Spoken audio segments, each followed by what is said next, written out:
என்ன மிஸ்டர் நம்பியப்பன், இந்த தங்கத்தையும் பணத்தையும் எத்தனை நாளா புதைச்சு வச்சிருந்தீங்க? அது சும்மா சொல்லுங்க.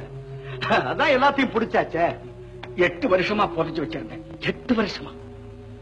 இது பல பேர் சர்க்காருக்கு செலுத்த வேண்டிய வரிப்பணம் இல்லையா? இந்த நாட்டு ஏழை மக்களுக்கு புதுவாழ்வு கொடுப்பதற்காக நமது சர்க்கார் தீட்டி இருக்கிற பல திட்டங்களுக்கு பயன்படக்கூடியது இல்லையா?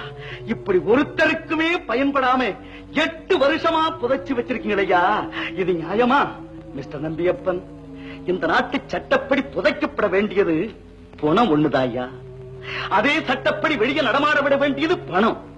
அந்த பணத்தை பணமாக்கி பூமிக்குள்ள புதைச்சு வச்சிட்டதுனால எண்ணடங்காத ஏழை மக்கள் எல்லாம் நடப்பணமா நலிஞ்சு கிடக்குறாங்க ஐயா, நலிஞ்சு கிடக்குறாங்க. பல்லாயிரக்கணக்கான பாட்டாளி மக்கள் தங்கள் உயிரையெல்லாம் பணைய வச்சு பாரத மண்ணிலே இருக்கின்ற தங்க சுரங்கத்திலிருந்து வெளியே கொண்டு வந்த தங்கத்தை சுயநல பாவிகளான நீங்க ஏயாம் அறுவடை கொண்டு போய் பூமிக்குள்ள புதைச்சு வைக்கிறீங்க. வெட்டிடுவோமா? சட்டவிரோதமா சொத்து சேர்த்து வச்சிருக்கிற அத்தனை பேர் ஜாதகமும் மத்திய சர்க்கார் கையில இருக்கு. மெதுவாத்தான் பிடிப்போம்.